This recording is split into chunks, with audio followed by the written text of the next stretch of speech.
Have you ever wondered what qualifies as a religion? Well, it is not only activity based around a metaphysical understanding of a superior being.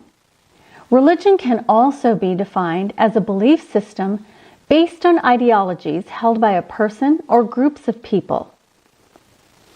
Beliefs such as atheism, naturalism, and even Marxism.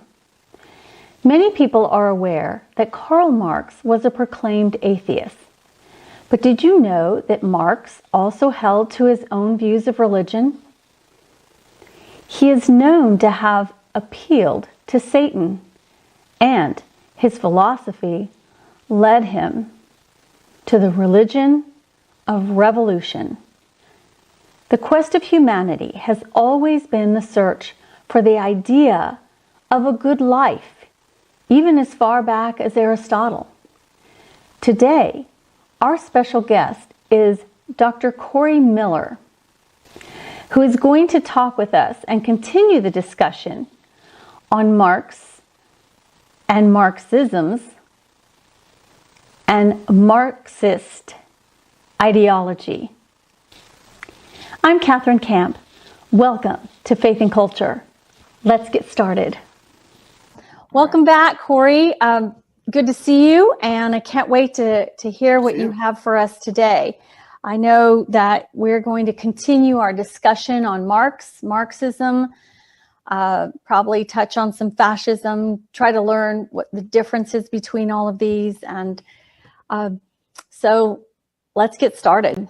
Where do you want to start? Yeah. Well, I think last time we discussed a little bit about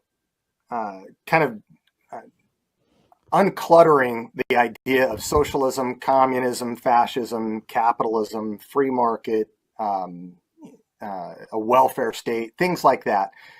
Things that you think of when we're thinking about economic considerations and, the Cold War, communism versus the West. We oftentimes think of it in terms of, two different views of the world, but we think about it in terms of economics. Today, I'd like to get into more of what Marx thought at rock bottom about his views of religion and his view of religious belief in particular, and then how that started to manifest itself into different revolutions. I guess we would like to call Marx's religion of revolution.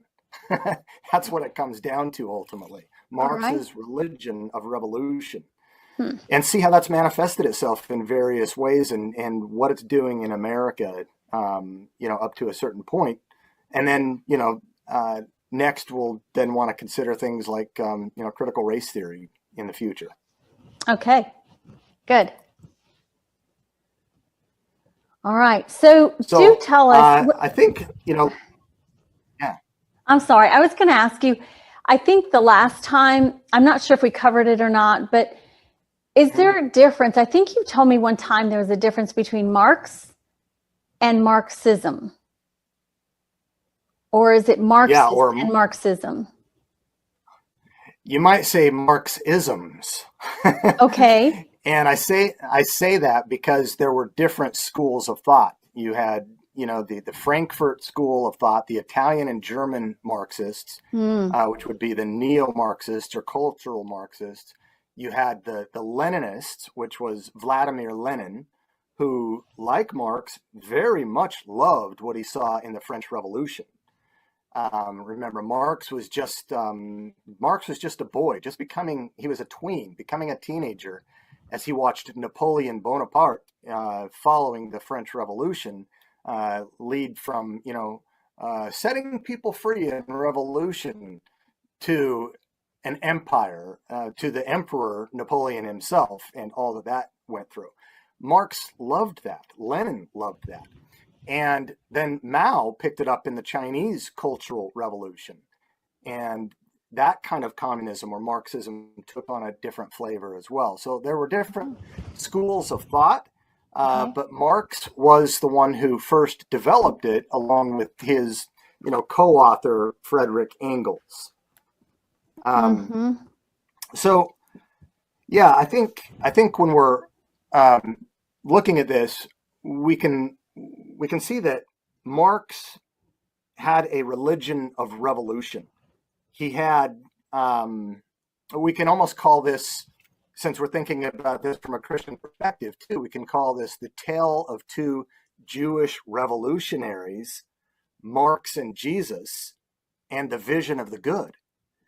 And Jesus, of course, had one vision of the good, consistent with the Hebrew Old Testament, and my book that I've had published in recent times, In Search of the Good Life, through the eyes of Aristotle, Maimonides, and Aquinas, offers a view of human nature, a view of the human telos, or purpose, or end, or goal, and how we get from one to the other. And so it's an exploration of looking at perhaps the most famous Greek thinker, the most famous Jewish thinker, and the most famous Christian thinker in terms of the proliferation of their writings. Aristotle, Moses Maimonides, and Thomas Aquinas. And in good Aristotelian thought, there was also this belief in God.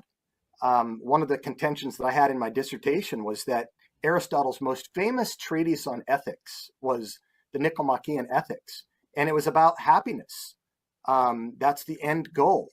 Why we do what we do, why we act for the sake of some end in everything we do is because even subconsciously we think that it's going to contribute to our overall happiness for some reason. Why people are listening to this podcast, why people go to college, why they get up and do what they do each day. In some sense, every step contributes to our ultimate vision of the good.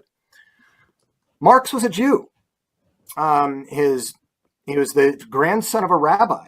His dad converted to liberal Protestantism in Germany, but did so really pragmatically so that he could practice his field of law and continue to bring home the income. But Marx was raised with that kind of environment, and he wasn't a faithful Jew like Moses or like the most famous Jew, Jesus. Mm-hmm. So you might have the tale of two Jews here. And so Marx's religion, quite different from Jesus, the revolutionary, who really changed the world. Yeah. The book, the Torah, that changed the world, and the New Testament Gospels. Marx inspired revolution. A lot of people want to dismiss Marx and think that any contemporary Christian talking about it in the West, in political discourse, in religious discourse, it's just conspiracy theory. And that could not be farther from the truth. We have to remember, Catherine, that aside from the Bible, the Communist Manifesto is the most sold book in human history. Wow. And so for us to believe that it hasn't had some impact and that it's still somehow around is just incredibly naive. So, you could look at, last time we did discuss, various revolutionaries and citations where they thought that, Marxism, communism is essentially atheistic. But today you've got, people from religious quarters, and you might know of some yourself, I don't know if you do, that might, try to wed Marxist thought or communist thought in various ways. I don't know if you've heard of thinkers that have done that. Well, I've heard of students who are doing that. I have, it's the very students, popular. They're falling for all of the rhetoric about the Black Lives Matter movement, and they feel like it is the Christian thing to do, to follow along and to stand behind that movement, when even people who have been wrapped up in that movement, African Americans, have stepped back from it, realizing, wait a minute, they don't care. This is not a movement about the color of your skin or being oppressed. That's what they say with their mouth, but that's not what they're doing. This is about something else. However, unfortunately, the students aren't hearing that because we have so much propaganda in the mainstream media. and socialism media. So we're being kept from a lot of things that could help people make good decisions and understand better. And that's why I'm glad we're doing these segments, because people need to understand this is not a bonding of Christianity with what they're hearing these movements are about. Right, right. And I think, the students, the college students in particular, are often highly influenced by their professors and by, thoughts of revolution or thoughts of revival. Most major revivals that have taken place in America have been, started by college students as well. So, we can even think as we get into, Marx's view of religion and what he thinks about religious belief. We might tag someone like John Lennon, not Vladimir Lenin, in how he unpacked, in his the Beatles were around 1963, but later in that decade came out with his famous single hit, Imagine. And he admits that in that number one single of all time, it was, quote, anti-religious, anti-nationalistic, anti-conventional, anti-capitalistic, but because it is sugar-coated, it is accepted, unquote. That was from Lennon. And, in that song, John Lennon, not John the Evangelist, had a gospel. He had a view of the good life. It was a Marxist ideology. He prioritized it chronologically, as I'm about to unpack Marx's view of religious belief, in terms of the criticism of religion first, and then politics second, and then economics third. If listeners think back about the song Imagine no religion, no heaven, no hell. Imagine no country, globalism, anti-nationalism, anti-fascism, Antifa. These are globalist. These are Marxist, not fascist. They're not nationalist. No possessions. Imagine sharing everything. No property. And Marxism, some Marxists said you could summarize Marxism in one word or one expression, the abolition of private property. That's right there in the Communist Manifesto. So Lenin had this packed into his most famous single of all times. And just like in the spirit of Marx, Marx was never really ultimately about economics. And when we think about Marxism and communism, we always think about economics. Yeah. But economic criticism was tertiary for Marx. Prior to that had to be political criticism.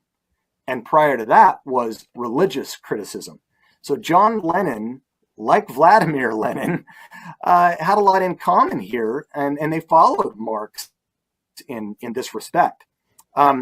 Marx had this vision of the good, a good life, a utopia. His predictions about economics, they hardly came true. People knew he was a charlatan when it came to that. That's not to say he didn't get anything right, but his economic criticism, it was just bad. His predictions were not on. He couldn't manage his own checkbook. He never had a real job. He lived off of Engels' income and off of a modest sum that his parents gave him, and even his wife's parents gave him a maid to help out with the house. And of course, he inseminated her and had a mistress, and Marx was a terrible man. Wow. And then for people to look at Marxism as something attractive today, socialism, Gen Z, it's bad. Yeah. So, Marx came up with his theory in the context of what he called the Jewish question, right? And the Jewish question was that how are we going to get these Jews in Germany at the time to assimilate and become Germans first? They were Jews first. They saw their Jewish heritage, their identity, as being primary, German second. And that was not good for a socialist, whether that's a globalist socialist like a Marxist or a nationalist socialist like a fascist, both being socialists.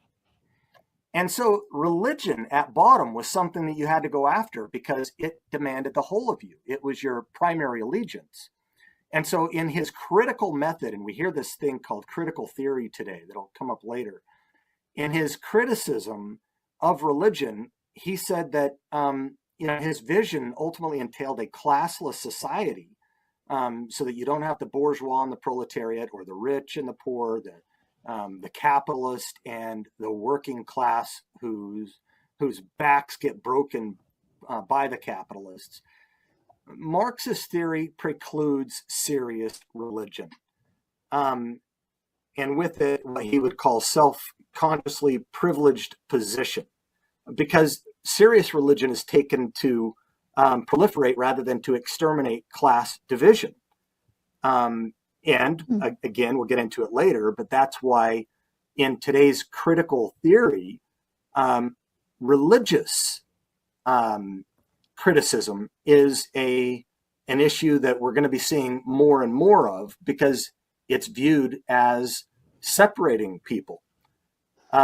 Humanity cannot be fully emancipated fully until serious religion is eradicated. And so the opposition to religion to human emancipation can only be by what he called abolishing all religion.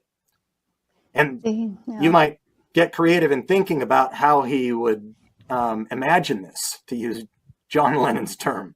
And I know remember that people are not thinking of it that way. They just are not. That it's oil and water. That there is a right now there's a determination to get rid of all religious language, and then completely get rid of religions. And of course, they're hitting on the Christians the most, because we're for the most part silent, which is a shame. Yeah. And I heard that they're not hitting as hard, if at all, on the Islam, on the Muslim side, that it's attacking the Christians here in the United States. Right. And in Islamic areas where Marxists might flourish, that has been a factor, but you might think about countries like Chechnya or other places like that. It would be a factor on how they would criticize Islam. But in the West, it's Christianity, right? Yeah. So, to get to political emancipation and then economic emancipation eventually, which is the final state of Marxist worldview, it starts out, in his 6 stages, which was some kind of primitive Marxism, and then slavery, and then feudalism, and then capitalism, and then socialism as the intermediate state, the dictatorship of the proletariat when revolution begins. And then somehow, some way, we just sort of slide into communist utopia. That's the 6th stage. But you've got to do a lot of work before that to get that to happen. And so one way, from Marx's viewpoint, is that his viewpoint begins from a materialist worldview. He studied some Enlightenment thinkers, from Hegel to Feuerbach and so forth. But he also studied and did his dissertation on dialectical materialism. And the materialists he studied, because most Greek philosophers were not materialists like this, were Democritus and Epicurus. And Epicurus is the one we get the statement, eat, drink, and be merry, for tomorrow you die. He also had views on the problem of evil. And either God is good but not all powerful, or all powerful but not all good. In either case, the Christian God cannot exist. But he starts with a materialist set of assumptions, thinks that the Enlightenment has done the death blow to traditional religion, and now we've got this hangover, this religious hangover, And it's something that needs to be eradicated, and there needs to be a way of doing it in order to get people to wake up to this class consciousness, to this, what we'll call in contemporary times, wokeness, but we're not there yet. The first way of doing that is by redistributing the wealth through economic social justice. And if that has to happen by means of revolution, so be it. And as Mao said in China, revolution is not a dinner party. We have to take one for the team. It's the end that justifies the means, right? Yeah. Well, once you give people what they need, equality in resources, man being an economic man, you give them all an iPhone 7 or 8 or 9 or 10. You give them all $30,000 a year, all a Toyota Corolla. Then man, of course, will never, they'll never compete. It's this doggone capitalism that causes us to compete, and we need to get rid of that. But once we do that, because this oppression is brought on by socioeconomic oppression, so the solution is socioeconomic liberation. Once we do that, we'll be in this utopia. Man will never compete for things. We'll all be the Beatles. All we need is love. We're sharing everything in common, right? But to do that, you've got to eradicate man's primary sense of need and belonging, and that is religion. And if it doesn't happen through some kind of economic redistribution or some kind of persuasion, it's got to happen through violent means. And that's his second way, which is radical revolution. And Marx, following his favorite ideal revolutionary people, and that is the French Revolution, specifically listed the guillotine. Off with the heads. And it may sound inhumane, but again, the end justifies the means. And the poor religionists, they just don't get it. Religion is the sigh of the oppressed creature, he said, the sentiment of a heartless world and the soul of a soulless condition. So whereas Freud, around the same time, believed that religious belief, obviously being false, because the Enlightenment did the death blow, can be explained by some kind of internal mechanism, some kind of psychosis, some kind of wish fulfillment. And it might be hardwired, or maybe we'll call it soft-wired into the brain or something like that. Marx thought it was external. So if God does not exist, and of course we all know at that time that he doesn't, according to these thinkers, then you have to explain religious belief by either internal or external ways. Marx explained it externally through socioeconomic oppression. So he saw his mission is eradicating social economic oppression, and viewed religion as the opium of the masses, the drug of the masses. The rich people that get along during difficult times could buy the expensive drugs, the opium. But the poor people, poor in pocketbook and poor in mind, they had to get religion. And so that's what he saw as his mission. Any thoughts on that before we move on to the context of which he's saying this? Just in case a lot of things are beginning to make sense. The other day, I heard someone talk about, I think, an electronic guillotine. And, the climate is very hot right now. And I think the average person is clueless about what is going on behind the scenes. And this movement happening in our culture, they're seeing the surface. They're not seeing everything. Like, everything is historical, and it's repeating itself. It's almost like there's a playbook out there that is being repeated, and they're not putting it all together. And that's, to me, it's really disturbing. So that's my comment for what you just said. It's fascinating, yes, and I see us in a very dangerous spot, because this is where we're headed unless we stand up and do something about it. Yeah, it's a very dangerous spot. And so Marx wanted to change things. He had a vision of the good, a vision of sort of a just society. I don't know how he did that on atheism, because what ground might he have to, um, you know, support the notion of justice? Or Whereas good. someone like an Aristotle or Yeah. Plato, right, Right. did have grounds for the virtues and virtue ethics and so forth. But for Marx, if we truly are going to have a criticism of religion, which was his primary issue, by way of a naturalistic, atheistic explanation of religious belief, we need something in a way that discredits religious belief, something that casts doubt on it, that shows that it is not epistemologically, so it's an epistemic issue, rational issue, shows that somehow we're not playing with a full deck up here. We need some way to show that it is not epistemically respectable, and thinking people ought not believe it. And so the relevant criticism here is that religious belief is irrational.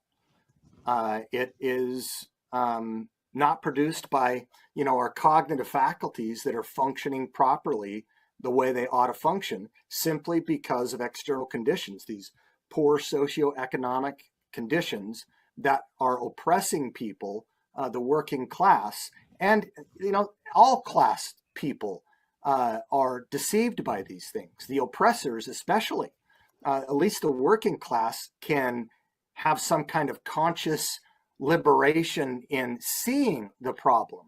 They just don't have the power to change the problem. And so we want all people everywhere to be able to, ascend to this inverted world consciousness. You take away those bad external conditions, and religious belief will shed itself like a bad snakeskin, right? And so Marx's criticism of religion isn't that God doesn't exist. He just assumed that God didn't exist, didn't bother with the arguments for it. And he just right away went to religious belief has to be irrational, and here's why. And so his criticism amounts to what Alvin Planning, a contemporary philosopher of Christianity, would call the de jure objection that concerns the rational status of religious belief. So it's an epistemic or epistemological or a theory of knowledge kind of an issue. It's not a truth or a de facto objection. It's not dealing with whether Christianity is factually true or false. He just assumes that it's false, which is a metaphysical issue. Yeah. His metaphysical or meta context in which his whole philosophy emerges in.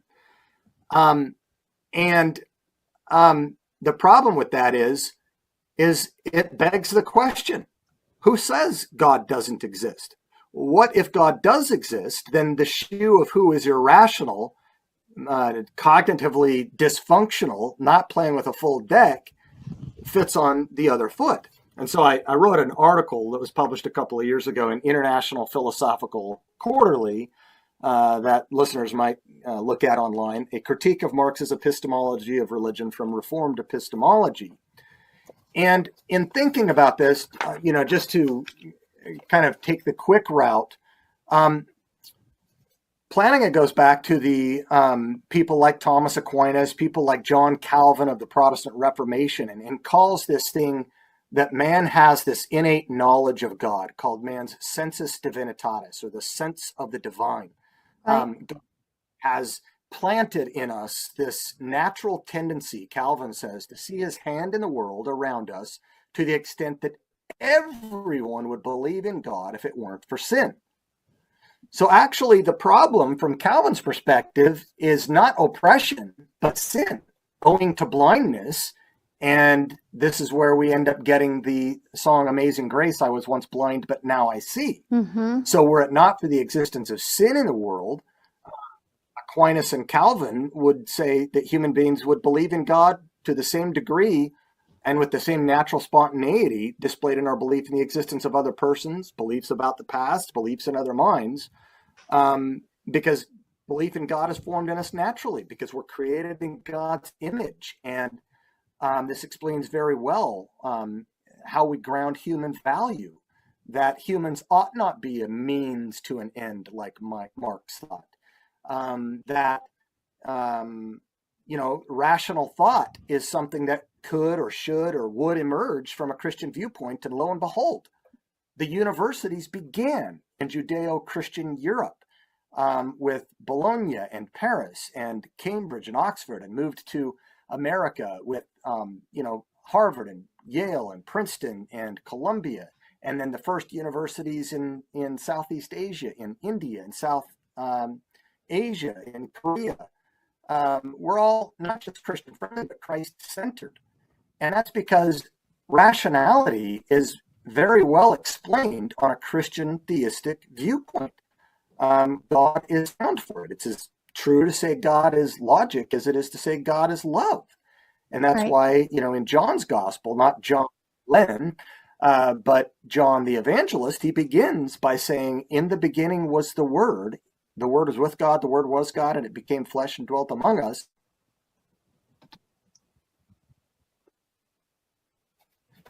So it's no sorry, I don't matter know of what a just historical. happened. It said that the recording stopped and then recording in progress. Yeah, there must be some interference today, because this has not happened before on my end. So sorry about that. I'll just start where I did. No problem. So it's not a historical accident that the thought world of universities began in Judeo-Christian Europe and then in America and beyond. It's part of our DNA, and it's part of why Christians have an explanation of what it means for a person's rationality to be functioning properly. For Marx, he's depending on someone like Darwin, and he wanted to dedicate Das Kapital to Charles Darwin. And if you think about this is a major problem. Yeah. Epistemologically, it's a problem with rationality. Yeah. If naturalism's true, we have to wonder if we can trust our rational faculties. Yeah. If evolution's true, we have to. Now, if you connect both of those together, this is the naturalism plus evolution death knell of confidence and reliability of our, cognitive systems. Right. If I evolved naturalistically, then my brain evolved. If my brain evolved, then my logic and rationality evolved. And if it evolved, how do I know it evolved correctly? And how do I know you're really here talking to me right now? That it even makes sense. Yeah. Yeah. And what strikes me is to have such strong views and not understand that he's also ignoring basic philosophy and just the thoughts of, where did we come from? How did things begin? And not to even just to throw it out and just say no. But I guess when he was making his way into, I guess, our world, it was a time where there was a lot of rejection of God, and like you say, Darwinism, evolution. Was he influenced by, it sounds like it, by Nietzsche? Because I know Hitler was. Yeah. Nietzsche's date, I don't think he was. I need to go back and look at that. Nietzsche was somewhat of a contemporary, the Uberman, the superhuman race. And so Nietzsche and Darwin together fused together for Hitler's view of the superhuman race, but not quite Marxism. So I have to look at those dates. Okay. Nietzsche. But that problem is what kills contemporary naturalists who have an evolutionary account of human origins too. Because if we're thinking about what is the purpose of man? What is the end of man? What is the good life? Everyone's after happiness. Mm-hmm. From Aristotle to contemporary times, people will say people act for the sake of some end, for something that they think is going to bring about the good life. But I cannot know what the human telos or end or goal or purpose is if I don't know something about human nature. And Marx, I think, misread human nature. He began with the materialist philosophers, not with the most bright philosophers like Aristotle and Plato, which is why it was so easy for the Islamic, Jewish, and Christian philosophers like Thomas Aquinas, Moses Maimonides, Al-Farabi, Ibn Sina, to come along and baptize, so to speak, the Greek philosophers, because the universe was teleological. There was a purpose to the world. Darwin put an end to that in terms of human origins. Marx came along and gave not a scientific view of our nature, but of our good. And that is a communist utopian society that John Lennon sings about, right? But the Marxists have never, ever in any place really told us how to get there. And it always, always, always ends up in massive bloodshed. How do we characterize Marxism? Do we characterize it by body count? 100 million people at the end of last century, through Mao, through Stalin, through Lenin, through Southeast Asia to Cuba, something's happening in Africa, South Central America. It's been a very bloody Red Army that has tried to, satisfy Marx's view of religion. And that's why it's scary that millennials in America today and Gen Zers are very attached to or mesmerized by or attracted to socialism. They don't remember history. No. And that's where George Santayana, the philosopher, said, we study history. For those who don't remember the past, they are condemned to repeat it. Yeah. So I guess I would conclude, thinking on this section with Marx's view of religion, that in terms of religious belief, if naturalism is true and some view of evolution is true, then it means that having confidence in my noetic structure, in my cognitive equipment, in my rational thinking up here has got a major problem. It's fraught with its own self-defeater internally. And you get many atheists who speak about this, that we have to remember, Dawkins said, that we have to remember that the world seems designed, it appears designed, but it's ultimately not. Others have talked about that in terms of rationality, confidence in our sense perceptions, in confidence in morality. So that Alec Rosenberg, who was at Purdue University, and I moderated a debate with him and William Lane Craig, said that there are no obligations, no permissions, no moral absolutes, no right or wrong. Nature has simply fobbed off on us a sense of right and wrong for our survival. And here's the problem. Evolution will be about survival, so that our survival adaptivity will have a genetic predisposition to traits that will cause the species, if you will, to survive. But there are plenty of examples of why this gives us a lack of confidence in our beliefs, including our belief in naturalism plus evolution. Let me give you one example. It seems pretty obvious that we have reliable sense perceptions. We have science, right? And we've got technology and so much development along those lines. But if naturalism plus evolution are true, then my mind is built for survival, not to produce true beliefs.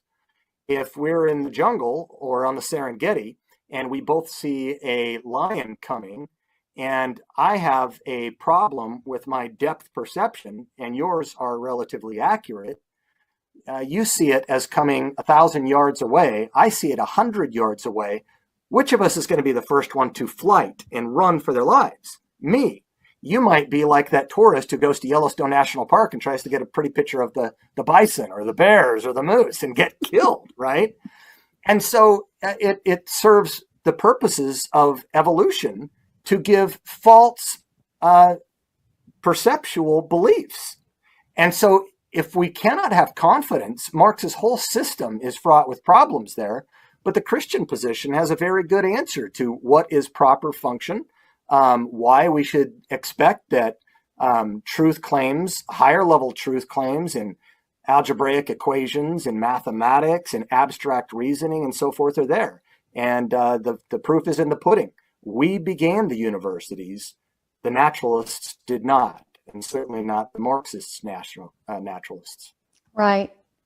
Yeah, those are excellent points. And I hope everyone watching is taking notes, because these aren't things that people think about. And I think, and you work in universities too. And I just, what I see is the grammar education, that's, you know, elementary school and then the high school, has been dumbed down to the extent that people don't have a good picture of history. And in our own culture in the United States, it's also been hijacked and told in a different way, which has also been very harmful. But it was intentional. I don't think many of us saw that coming. I certainly didn't as a parent, and I was really on top. I think I focused more on science than I did anything else because of the things I had to stand up for. But the historical part, I would never have imagined that it was being rewritten. Right. It's a revisionist history. And I think, you know, our people that we interact with and people listening or watching this need to remember that Marxism is a worldview. It is a worldview. It has a view about what a human is and what a human or a human collective is to become. And it cannot accept religion. It's got to abolish religion. And this is why in contemporary times, it's rather odd to think that Christians are trying to baptize some Marxist theories. And I hope to get into that in the future. Okay. All right. Well, thank you, Corey. This is really important stuff and very timely for our day. And frankly, I believe it's life and death, the way we educate ourselves right now and spread the truth. Because this has, for many of us, creeped in, but I am now wide awake and trying to learn as much as possible. And I want to spread that truth out more and more. So next time we will get more into, I just want to make sure we covered everything here. Oh, yeah. Can you just kind of give us a teaser on colonialism or colonization, sorry, and critical theory? Yeah. So for that, and that's where I think we'd like to go next, is during Marxist time, roughly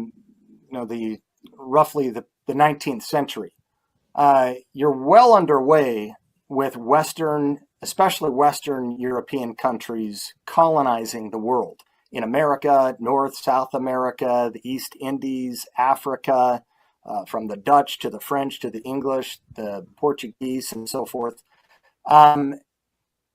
Marxism has morphed, and it needs to decolonize many of the things that were very fundamental in the way of thinking with those new cultures, because as Europe colonized, it brought with it the fundamental thinking of Christian thought, of capitalism, of nation states, so a national perspective, of equal rights, of equality of human persons that are made in the image of God, that governments can't give or take away from those rights because they are endowed by our Creator. Marxism, in its new fashions in our country, is in the process of trying to repudiate and decolonize those many things. Okay. Well, great. I can't wait to get into that next. Thank you so much for being here. All right. Thanks, Catherine.